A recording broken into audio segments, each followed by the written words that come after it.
Bill. You have two things on your agenda tonight, 27 and 28, with respect to the purchase of a truck for the police department. Marked as an emergency. I'm assuming it's not going to be voted tonight, but I have looked at the ordinances and I don't see any information in the ordinances to where the funds are to come from. And I assume that means it will come from the general fund, and I speak in opposition to that, as I have in previous meetings, that it should come from the water fund, not to be used to just spend down the general fund, so we say we don't have it.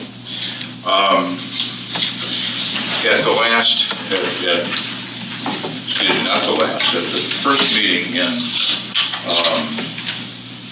March, I made a number of requests in writing, and I have more tonight if anybody needs them, principally of the finance director and the service director. And I just want to mention that I realize there are several, and they relate to the meter fund and the sewer fund and the water fund and how many streets we have and so forth. And they may not all be answerable in a minute, but I'd hope that they could start being answered soon. I do have to make the council aware of one other public record request. I requested a couple of weeks back, 10, 12 days ago, whatever, the opportunity to come in and inspect the minute books of this council.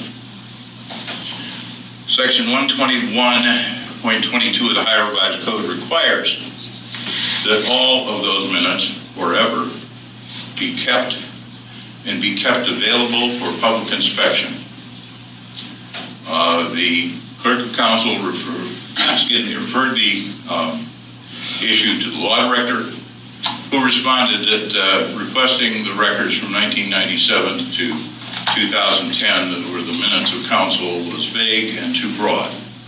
There is no restriction in law how broad it is. It can be every single one back to the beginning of time in 1959 or 60 when the city was formed.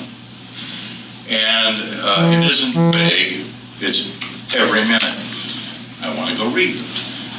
I didn't say I want a copy, I said I wanted to read them. In full disclosure, the law director offered me a flash drive, which I responded to, of income tax ordinances, and that's lovely, but that's not what I asked.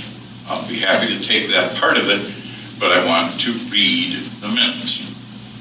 Since I have been denied, I'm obliged to tell you, and I would mention too that Article 3 of the Charter, Section 7, also requires that these things be available for public inspection at all times. They're our property.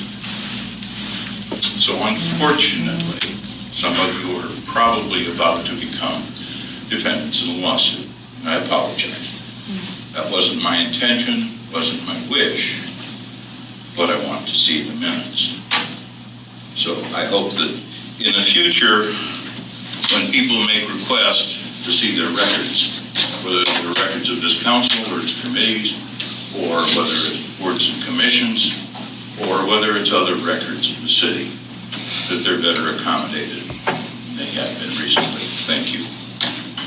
We have with us tonight an attorney from the firm, correct? Marlotte Richter.